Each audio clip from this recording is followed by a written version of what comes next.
Bo. You want to be the first customer today? You want to be the first customer? Oh, no, can't come in yet. John will get mad. Hey guys, welcome to the Grateful Anglers Podcast. I'm Big John. And I'm John Bondi. And today we got a special guest on the show. Who we got, Johnny? We got local top-notch angler Derek Sewyer. Great to have you on the show, Thanks Derek. for having me, fellas. Yeah. Owner of Tactical Fishing Gear. They make all kinds of stuff. And the number one rod we sell here in the shop is their Walleye Jigging Special. Dude, these tactical rods are the most talked about rod in our area right now. Anybody, you mentioned tactical in the fishing world in Windsor, Essex County, people just talk about this rod. And if you hold one, like I'm holding one right now, you'll know why. It sits right. Everything's sleek and built to perfection. And you know what? This is on not my Christmas list. This is on my birthday list for my wife this year. So, Beb, if you're watching the show, you come down to Bondi's and ask for the jigging special. Well, listen, there's a way for people to get a hold of one of these. It's through our big contest we're running right now, and that contest has gotten much bigger recently. So, if you come down to Bondi's Fishing Shop, you make a purchase once per day, you might win this rod, Tactical Jigging Special. From Bondi's, we've also donated some braid, Nice. a nice Fluger reel to match. Beautiful. Angler's Choice up in Wallaceburg has really stepped it up. We got a huge box of their baits, the walleye baits, the tubes, the drop shot baits. That's going to be awesome. Tactical Fishing Gears, throwing in some of their plastics too for jigging for walleye and drop shotting. Beautiful. We got Slim Shady's custom baits donated by Big John. Everybody loves these around here. We got an old wacky tool starter kit from Fishing Complete in Michigan. If you want to learn how to fish a wacky rig for largemouth, this is the kit right here. I want to learn. Oh, this is the way. You You going might to win teach it. me this year? You might. Okay. Bondi's Plastics. We're going to have a large selection in this giveaway. Dominic's Jigs. This guy really knows how to make jigs. Yeah, man, you want That's that. a heavy bag of jigs there. You know what? This would last me the season. I know. And Wow. the thing I'm most excited for is we got a guy here, Rob, that comes in here. He's a big fishing family around here, and he owns Forced Air Heating and Cooling. Rob's a great guy and a great fisherman. If you guys are on the water, you'll see him out there a lot. Give him a just call. a solid guy. Give him a call. Great guy. 519-250-6489. We have all our work done here at the shop and at my house by him, and he's donated a free AC inspection. If you got central air and you live in Essex County, he's going to come out and do a free inspection for you. That's awesome. Yeah, Great so price. And we have so much. We have more stuff coming too, guys. Oh yeah, it's going to be big, and you know what? It's all going to one guy. One guy. It's going to be awesome. So today we're talking about plastics for walleye. Awesome. And we're going to talk about different options and what we like to do and how we got started. So, Big John, why don't you talk about your first walleye jigging experiences and what you were using back then? Well, first I'd like to thank Derek for coming on the show. We got two great bait builders here, rod builders, I just want to say I love both of your products, and so back when I first started, it was all about the brown Wyandotte worm, and that was pretty much it, and then as years to come, people started talking about the finesse minnow, and there were a variety of different brands for finesse minnow,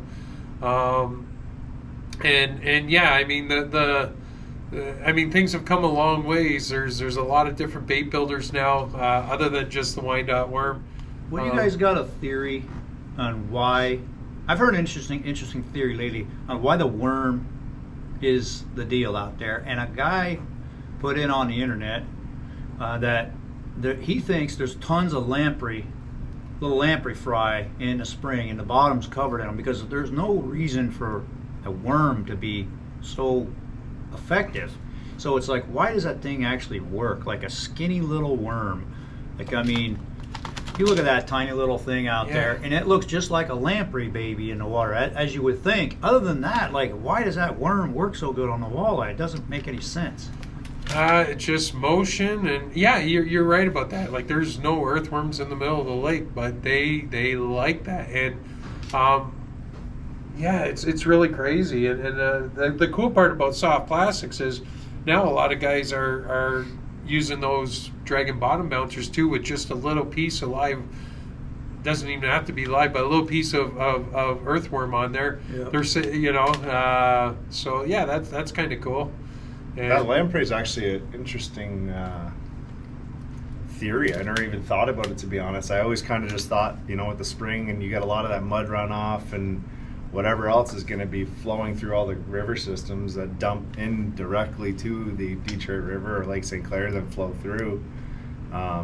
Yeah, I always thought that possibly stuff was getting washed in as well, but man, that would really only work right near the bank. Guys are jigging out in the channel. That makes no sense. Yeah. So it's got to It could be more of a thin profile, easy target. or maybe it's even they know that worm from the shallower spots, and when they see it out deep, they're like, oh, I know that meal. I'm going to eat that. So.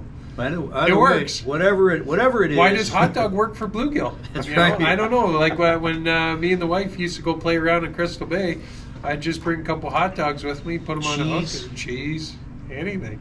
Cigarette butt. I got a story about cheese. So, not cheese, but cheesies. But we were me and my dad were fishing on one of those charters in Key West. Where you have like 100 people on the boat at once. Maybe not 100, but 20 to 50 people, and they ring a big bell. Everybody drops their lines, and we were catching fish like left and right. My dad said, I'm not even gonna put squid on there anymore. He put a cheesy on there, and he was catching fish. So, is that right? Anyways, a little side topic, but I really couldn't tell you why it works, but it does work. I'm sure there's some scientifical thing behind it, but scientifical. okay. Well, you're correcting me already. Let me tell you a story. When I was a kid, I had some night crawlers, and I was begging my dad to bring me down to the river, and he was very busy that day. And I said, Dad, come on, I want to go fishing. So I begged him and begged him and begged him. Finally, he dropped me off at the river, and I had, one rod, and I felt bad because I hounded him for so long. He drops me off at the river, and he says, I'll be back in 6 hours. Okay. So I made one long cast, and I'm watching my reel. It gets to the knot and snaps off. So I'm sitting there with an empty spool and had to wait 6 hours for my dad to come back. And when he come back and picked me up, he laughed. He laughed the entire way home because I had no line on the spool. All right, so let's just talk about plastics in general today. Derek, what makes a good plastic bait for jigging in the river? In my opinion, there's several different things. Now we're going back to the worm topic. It's got my head spinning actually a little bit. Why they bite it? Why a worm on a worm harness now is actually even more anything. Why aren't you trolling a minnow? Yeah. But there's a few little things. Everybody's got a minnow profile bait. It's probably one of your staple baits on the Detroit River along with a worm. I like to go outside the box a little bit. I don't like to jig the same thing all the time. I enjoy jigging a little finesse swim bait. I enjoy jigging a hair jig. But on every day of the week, I'm going to have a minnow and worm tied on. Colors wise, it all depends on watercolor for the most part. A little dirtier water, I like a little bit brighter or dark or black. But your electric shads, your pimp daddies, your chartreuses, your orange, all that stuff works in that water. It's just a little hair off color. And your black. Black seems to always work. Going back to the shape of the worm, explain to me what looks like a pimp daddy or what it looks chartreuse down there that would make these fish want to eat it. That doesn't make any sense either, I think it's more of a reaction. They see it and they just react. Walleyes, over the years with technology and electronics, you can see how fish react a lot more. And I think it's just more of a reaction on how they see a color in the water. And I don't think they analyze it as much as we think they do, and they just attack it. I think you're right. Sometimes I think that we maybe think a little we bit overanalyze too much, it for sure. And that's a big problem with electronics nowadays too. Electronics help us, but they hurt us sometimes too, because we're always looking at that screen. And I think it's, like I said, I think it's more of an action, how it presents itself down underwater. I've done a lot of underwater tank footage at my house, and just to see different baits. I'm going to try and throw that. I'm not sure, guys, if I'll be able to get this clip in there, but Derek gave me a nice little clip of some underwater footage. I'm going to try and throw that in there, Derek. Yeah, so when you look at a bait underwater, what some of my most successful bass baits, if you've seen it in a tank, you'd say, why do they eat it? Yeah. And some of my least successful baits look the best. It's weird how you can do it, and it's really unjustifiable. That's why I'm thinking more, especially in our area, it's pressured, but not as bad as you would be like down south or something like that. I think fish just react more because there's such an abundance of them. Yeah, I mean, a chartreuse spinnerbait. Yeah. There's no explanation why a smallmouth should go crazy on the thing. It looks like nothing in the lake, Yeah. but it's a reaction. Yeah. Yeah. You know what I mean? They see it and they snap, you know? So it's one of them tougher days is when you got to dial down and get the more, you know, dial into exactly what they're looking for down there. And you know, a lot of people don't experiment, right? They caught them on a chartreuse worm yesterday, and if they don't catch them today, or they try something, you know, very rarely do they go through a whole litany of different colors and baits, They right? want To that find, one you know, certain bait that day. And, Yep. and With that being said, there's guys that will jig a black worm the whole year. And Yeah, just no. the black worm the whole Yep. year. I was like that for brown and black. Actually, I remember when there was only brown. Then I remember when Wyandotte somehow in Windsor, I think it was at Wally's Baits back in the day, started carrying a black worm, and I'm like, Well, with metal flake. remember and it it? was like, Yep, yeah, black I with started silver using in it. yeah. Black with silver, and I think Yep. those were just bought in bulk from wherever. Yeah, they came in a Ziploc bag. We used to 100 of buy them them, in a yeah, in a bag, big yeah. bag. You had a black and silver one too. We It did. was like a smoked silver. Yeah, color. Cisco.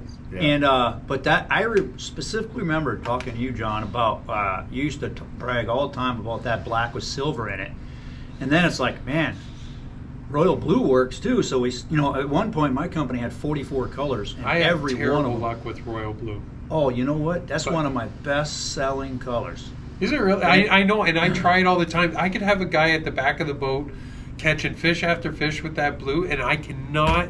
I don't know what it is, but my Bondi color, I like bluegill. That's the closest to yeah. black. That's the best seller. People find their little like blue. niche one, and it's Yeah. tough that like I would lie. I have the same swim bait color tied on every day. That I This go is out your there. color, Derek?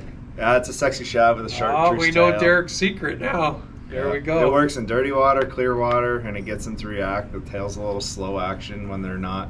I like the color of antifreeze with the blue. You don't see this too often with the. You'll see complete antifreeze, or you'll see complete blue, or you'll see silver and blue, but you don't see sharp with blue. I like. I'm that. one of the geeks that like to, because I do a lot of my own painting and stuff. I like to paint my own head to the bait I'm using. That's awesome. I don't think it matters as much as what it portrays to look to me. Yeah. So if you guys ever jigged, I got something for you to try in the summertime. When the weeds get up on a cloudy day, I used to whack them by jigging a tube on the weed edges. So if you're in the Detroit River, you're in like the weed edges like 14 feet deep. Yep. If you get a heavy cloud day, them fish will get up on them edges, and you just take an angler's choice tube and put like a half-ounce head in there. You don't want too light of a head because it'll twirl too much. So you need a good size head. Get up in like 15 foot. It's got to be cloudy. And you can hammer them jigging. So But that, the walleye? Or yeah, bass? well, Okay. well, smallmouth too. Mom will love it. But jigging a tube up shallow like that, like you say, you get along them edges, man, you can hammer them. Tubes are just one of those things that always live on. Hey, like, you know, we're always Yep. going to have tube jigs in our life. Well, No- listen, no Derek, why matter don't you what. go over your line of plastics and talk about what make them good? Yeah. So I just want to touch on your tube thing real quick before we go. The tube mimics a goby, right? That's a major forage in our area.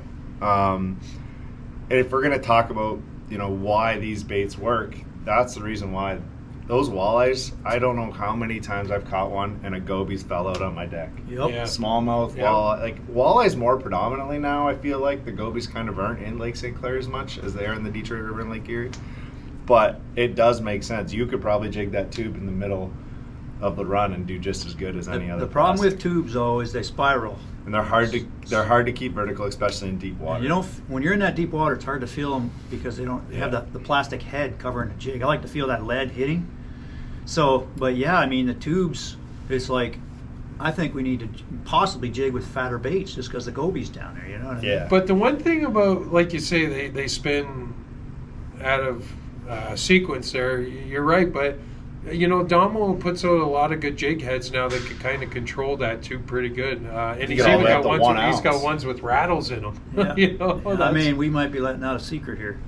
Yeah. You never know. But I do it for smallmouth. I don't do it for walleye. No, definitely. What you need to do is put that on like a bottom bouncer. I don't know if you ever saw the video where I was bottom bouncing with white lizards. You ever seen that? Man, if you put that Angler's Choice tube and rigged it with no weight in it and put it on a bottom bouncer like Tex Posed or Texas Rig and drag that thing, I bet they would destroy that thing. Yeah. In 5 years it'll be the hottest thing going. Yeah. You watch. Tube bait, weightless on a bottom bouncer, looks just like a goby. Oh my gosh. This year. Nose hook it. Yeah. This year. Oh, nose hook it. Yeah, they would. It would just spiral in the water. One thing I noticed, guys, about your both of you guys in your soft plastics, you guys both use a really good plastic. Like the smallies don't tear these up. When you're jigging the river and the smallies start coming in, and they start tearing your plastics apart. For some reason, the plastic you guys use holds together really well. Yeah, tell us a little more about your stuff there, Derek. So when we started with tactical fishing, it's really hard to get in the fishing industry, as John knows. So we were trying to doing something a little bit different. I'm coming from more of the bass side, although I've multi-species fished my whole life. I fell in love with what people would know as Elastic plastic. It's just crazy durable. I like the actions. I like how soft it is. We went in and developed our own version of that. We call it Recoil plastic. What Recoil plastic is, it's a stretch. It's like an elastic. Oh, wow. What that allows for is... Look at that. Yeah, I know. Multiple bites, Yeah. less rigging, and it floats. So as your jig going, the plastic's normally floating with the tail. The tail's always moving. I could probably get a video sent to John. He could plug it in real quick. But That's awesome. the Recoil plastic is also scented. We call it tactical tack scent. It's a protein-based enzyme scent that's infused into the bait. Just adds a little bit extra to the plastic. It's nothing you can see or feel or even taste, but through some research and stuff, that's what fish actually look for. Wow. It's not necessarily your garlics and everything else that normally us can smell. It's more of like an oil release off a bait. Cool. We got to do a whole episode on scents too. Yeah, that's something my to theories talk have about. been all over the map throughout the years. And I'm learning Yeah. that's something I should add to my trolling arsenal. I don't scent my lures, but they sell like lipstick for crankbaits now, and and spoons. Chum and rub. Yeah. I always watch the Romanax on TV there. I don't know if you know the Romanax. Yeah.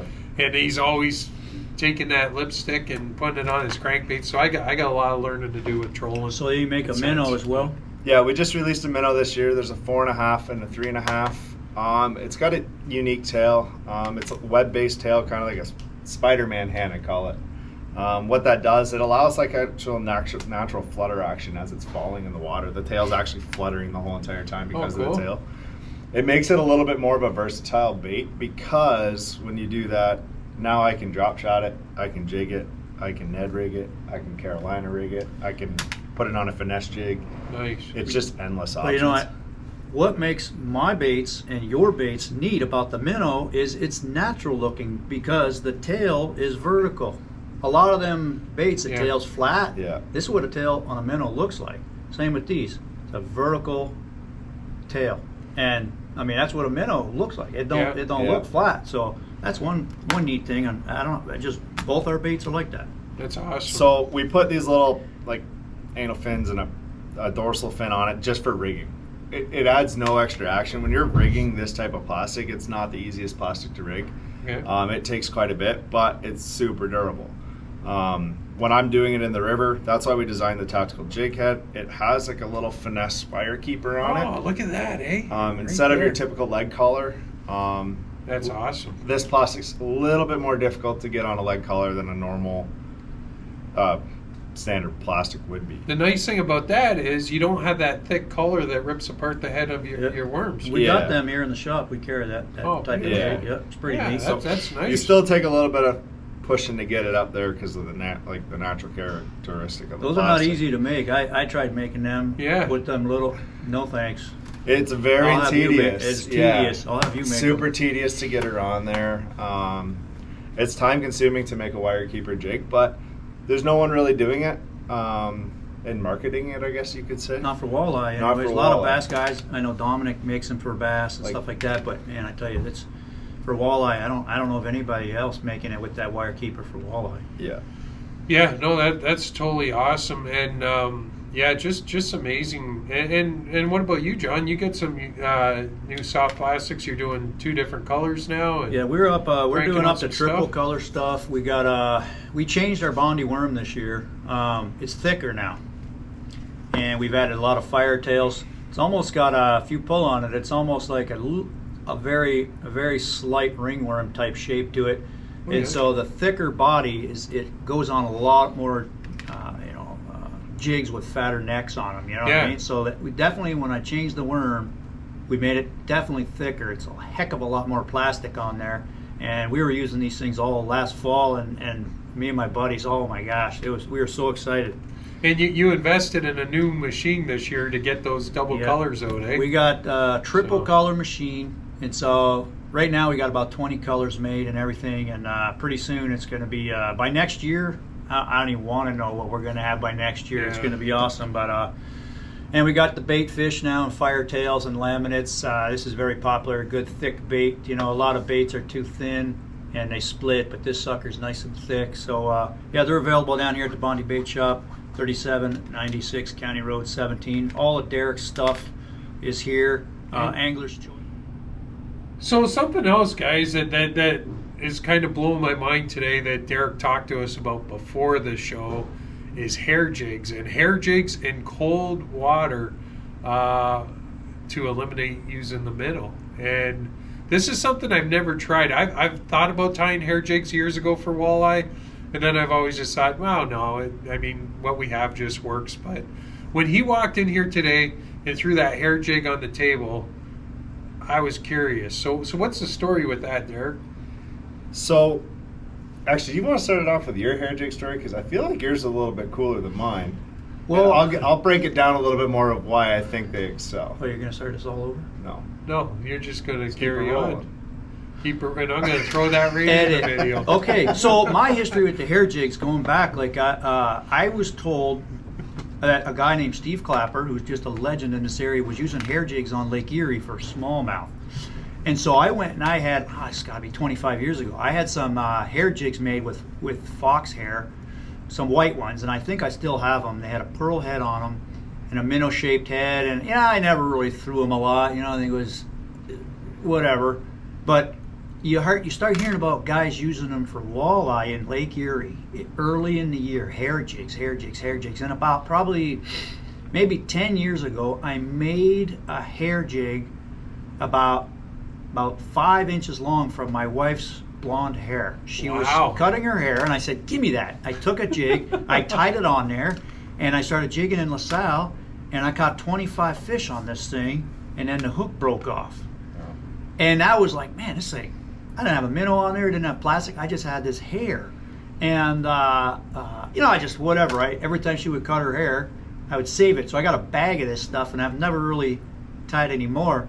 But your buddy Eric Ogden's come in here showing me his hair jigs that he wanted to sell, and we got them in the store. And you had a pretty good story about this thing. But before, I'm going to go cut a little piece of my wife's hair off when she's sleeping today to try that. Start dyeing it Can on I your bring that own. to Eric? He'll tie me one up. I'm sure he'll try whatever you want. Only my wife has the powers. It's magical. Magical hair, yeah. So it's for sale. When she's sleeping, we can Cut her hair. cut it off. But Sorry, Mrs. Bondi, you're going to be losing some hair. That's right. Tell us about this hair jig you got in your hands here. So it's made on a 4-aught owner hook, and it's bucktail. Color combinations vary. I think there's 6 different colors. My theory on the hair jig, when those walleyes are not in that, we're going to talk that pre-spawn cold water situation where guys are mostly tipping all their plastics with minnows. A hair jig is just such a bigger, slower profile. It gets in their face. And I'll tell you one thing, you know, after the spawn, when they're chewing really good and they're smacking your baits, that's how they're hitting this. That could be the whole thing right there, just the way you described it. The slow, bulky fall. That could be all it is. Yeah, I'm going to give John a video on it, underwater tank footage, and when I seen this video, it made a lot of sense to me on the bulk of the fall. You're going to have a lot of the same color patterns, you know, your mahi-mahis, your pimp daddies. Hold that up so you can see it very clearly. That's Eric's And the nice thing color. about that too, it's deer hair, it's not marabou, so that's Floats. going to hold out like that. Yeah. It floats. He adds a little bit of reflective tinsel in it, and the durability of it, right? We're talking about durability of plastics, and, you know, plastic breaks down eventually. These hair, I have one at my house, his original Pimp Daddy one. I had to hang it on the wall. I got to 100 walleyes. Wow. All early. All early. And do you tip it off with a plastic or no? I do not. Just this like is that. exactly how I fish it. Well, you know, I'm That's throwing them awesome. crankbaits. Water's Yeah. like 40, and they're chasing. There ain't no minnow on that crankbait, so they're willing to hit Exactly. fake stuff. You know what I Yeah. mean? All different things work, you know. There was one tournament that, like, we won River Blues. This is probably going 15, 16 years back. And we were jigging Rapellas in 9 feet of water, and that was something that I never did too much of on the river. But that day, they wanted that jigging Rapella. I'm gonna try that. I'm gonna buy some and I think give it's it just. a roll. I think it's just a little bit something different. Maybe a Yeah. different profile. You know, you go through the. You know, everybody's got their favorite spring drift, like that early first drift, and it seems, you know, they see these 3,000 jigs go by their face, and they see something different, and they eat it. Johnny, you got those in the store? I do, and Yeah. I'm they're, gonna buy you know, one today. The best thing about them is they have an owner hook on them. Yeah. You know, Actually, I'm gonna buy 2 today in case you There's never two know if different it sizes works. too. yeah, the guys that know what these are come in and buy a bunch, and you can tell by the epoxy and the tying and the premium hook. Everything about this jig says it should be about $30. You know, with the Yeah. kind of work in there, but gosh, this thing, as long as you don't snag it, this thing will last all spring. I mean, just look at the quality. What's your favorite weight? Like, what do you like to jig with, the half or what do you? So have, there's half, 2 different sizes. There's a 5/8 and a 3/4. When you get down to half with a hair, because floats. it's just so big, it's really hard to keep contact in the bottom. It's doable in your shallow water. I jig 5/8 pretty well all the time. It's funny how that's evolved, because you told me this 5 years ago, I would have said I only jig half ounce.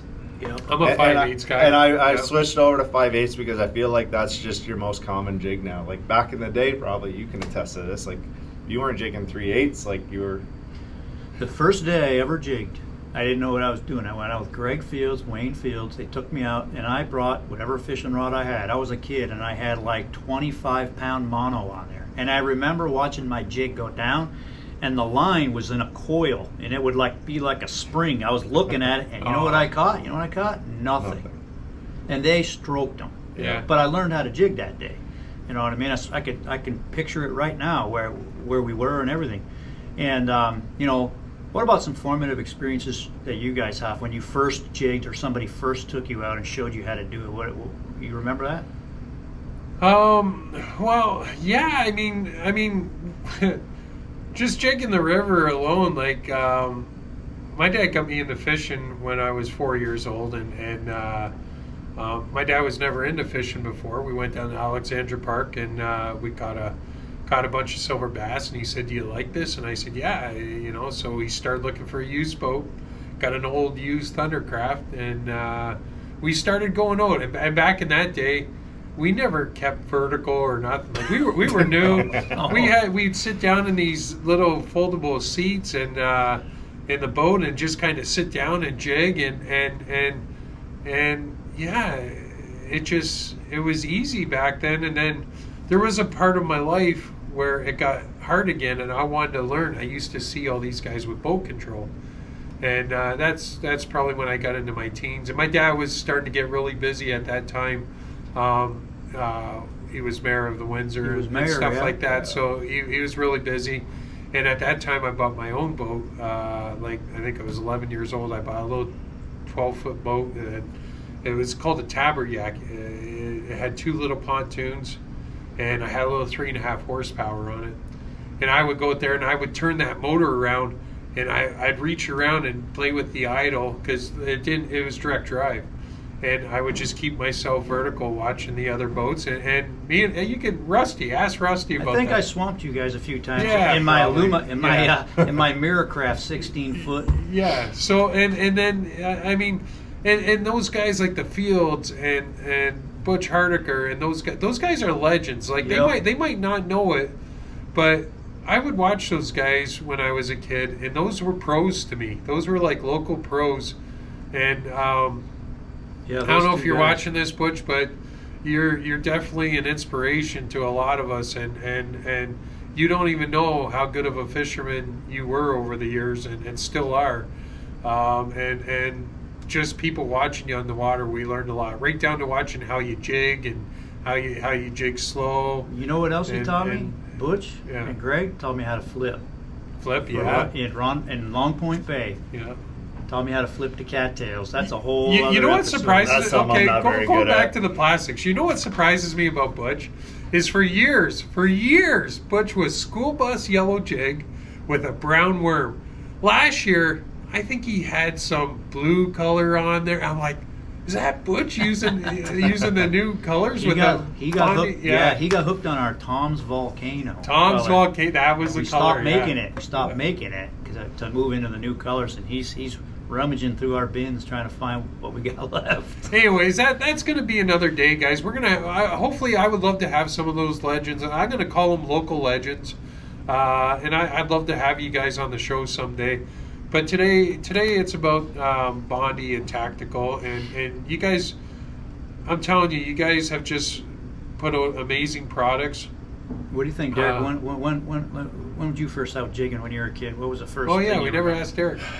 I'm trying to think about it. I guess like my earliest memory is my dad grew up fishing, and I've kind of always followed his footsteps, right? Like even from the bank, I would just stare at how he was throwing a husky jerk off the Bell River Pier, you know what I mean, and catching walleyes at night, which I don't even do anymore, and I live right there. But I remember that we had this red steel boat, and I don't know if this is the first time jigging, but I had no idea what I was doing. My line was, we're jigging at Peach Island, my line was probably at the bridge. And my dad hooks a sturgeon. Oh wow. We got 2 walleyes and a sturgeon that day. That was before when you can land them. I think you could even keep them at the time, maybe. This is going way back. But that sturgeon got in the boat, and I was so scared I almost drove to the Detroit River. Yeah. I didn't know what it was. that's I was a shark, young yeah. 10, 11, 12-year-old kid, right? I mean, they're the commonest fish in the But world, but I mean, they are look common. like a shark. It's yeah. funny. I still to this day love jigging with my dad, but it's like the times have changed. Like he was vertical all the time, knew what he was doing, and now it's like I'm vertical all the time, and I look back and his line's in Ohio, and he's catching them still. Yeah. Let me tell you, I had a customer a couple years ago, and I looked in the back. We were behind Fighting Island, and his line was way out there. I mean, to the knot, right? And I said, man, I spent all morning like telling you got to stay vertical. Like I explained it perfectly. I look back, he's got a fish on. I said, you got a fish? He goes, oh, I've caught them all this way. Way back there. And so I'm like, what the heck is going on here? So I'm thinking maybe it's like there was a bunch of gobies and they were scooting along the bottom. Like, how could that be that the guy's Yeah. snapping his jig? It's literally 50 yards behind the boat, and he's pulling it sideways and catching them as fast as I was. Sometimes it works. I was like, I know nothing about fishing at this point. You know, when that happened that day, I was like, what the heck is going on here? And but it has to be with the gobies down there. Why would that work otherwise? You know what I mean? Hey, sometimes it's weird. Like I mean, I've had people on my boat. My wife. Like I remember when the first time I had her walleye fishing. Like I'm all worried in the morning. I'm like, oh God, she's just got to get one. She's just got to get one. We get out on that boat, and I'm starting to figure out. Like I'm looking back at her to see what she's doing because she's putting more fish in the boat than I am. I'm Yep. like, oh geez. Like, Yep, it's a humbling But, sport. yeah. So going back to the over analyzing thing, how we analyze our plastics, how we rig them up perfectly every single time.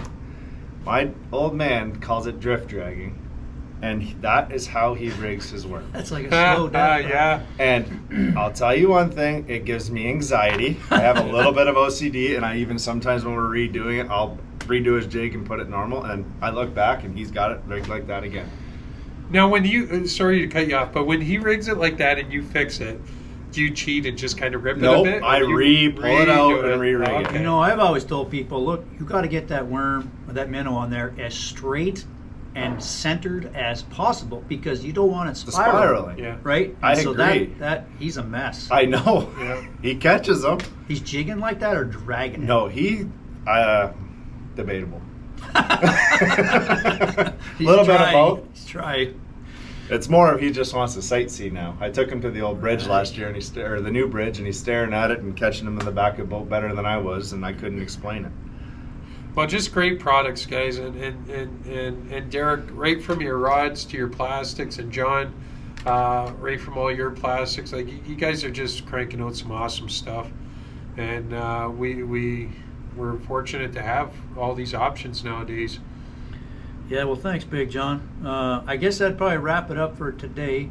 One thing I wanted to mention, we have a family from LaSalle, some outdoors folks, and they lost their house in a fire this week. Oh, Lost geez. their dog. I mean, they Sad. lost everything. It's been in the Yeah. paper and that. And there's a GoFundMe page set up, and if you want to see the link, just go on the Bondi Bait Facebook page. And these people they've lost everything. You know, they could really use your Jeez. help. It was the LaSalle family from LaSalle. And, you know, if you guys could just take a moment and have a look at that, we'd appreciate it. So other Yeah, than that, sorry about that, guys. I'll get it shared on the tactical page as well. Yeah. So guys, well, Derek, thanks for coming. Thanks for having me, guys. It was And fun. yeah, I mean, we could probably have you on another time to talk about you know, just bass fishing and whatever down the Yeah, road. But let's you know, do when it. you get to local I definitely anglers, want to pick his brain a little more, especially after seeing this today. Yeah. You know, There's that's a few hidden tricks in the book. He's got a few more tricks up his sleeve. Especially he's a huge bass tournament fisherman, and you know, we're gonna have him on again. And if you guys got any other ideas or topics that you'd like us to talk about, you know, just put them in the comments. And don't forget to come down for the big contest here at Bondi's Fishing Shop. Runs the whole month of March. Make a purchase. Get March that. Madness. Yeah. Yeah. We're probably we're over $1,000 that one guy's going to get in gear. Yeah. And the furnace inspection. And that. So it's awesome, man. It's growing. We're going to add more by next Yep. week. And well, thanks for coming, Derek. Yeah, Thanks, thanks guys. for Thanks coming, for having me. Derek. It's Yeah, fun. great meeting you, and yeah, it's awesome. You know what? Get this cold weather out of here and get on the water. You know how we? Yeah, you know yeah. how you and I have been described by people that come in here Well, how's that? is the old guys on the Muppets. Oh no! Those Come two old on. guys. That's what somebody said. Can you believe that? You know, that's crazy. I was thinking Laurel and Hardy, maybe. You know what? I'm not old yet, man. Like right now, okay. Show it. 44. Show the head. I No, go no, like show, this. I go like this. I'm 28 again. No. Show that bald head. Look at that No, gray it's hair. not. I got a full head of hair, easy but on it's the great. grays. Easy on the grays. I'm the silver fox. That's just hard work, silver John. You know fox, that. baby. I'm telling you, I turned 50 this Let's week. pull that toque off and see what Dude, I you turned got. 50, What do you man. call it? Oh, wow. Put it back on. Dude, 50. Put it back on. 50. Happy birthday, guys! I forgot to say this, but last week on our podcast, I didn't even know it was John's 50th birthday. 50, dude. He's a big 50, so happy late 50 birthday. It's hard to believe, man. He said the only thing he wanted for his birthday, he wanted a deli sandwich. He wanted And some- I got it. Did you? Yeah, Yes, I good, did. Good. Oh, man, was it good. So, Well, happy birthday. yeah, so tune in next week. We're going to have another awesome episode, guys. Appreciate it. Well, okay, let's have a little vote now, okay? Since we all took our hats off here, who really does look the oldest out of the three of us? Put it down in the comments. I guarantee it's the guy on the far left. Well, I am. Or Might far, be far, the- I was far, gonna far say, right might to be you the guys. far Yeah, right. yeah. Cheers. We're out. Be positive, and Let's get that fishing underway. yeah, it's coming.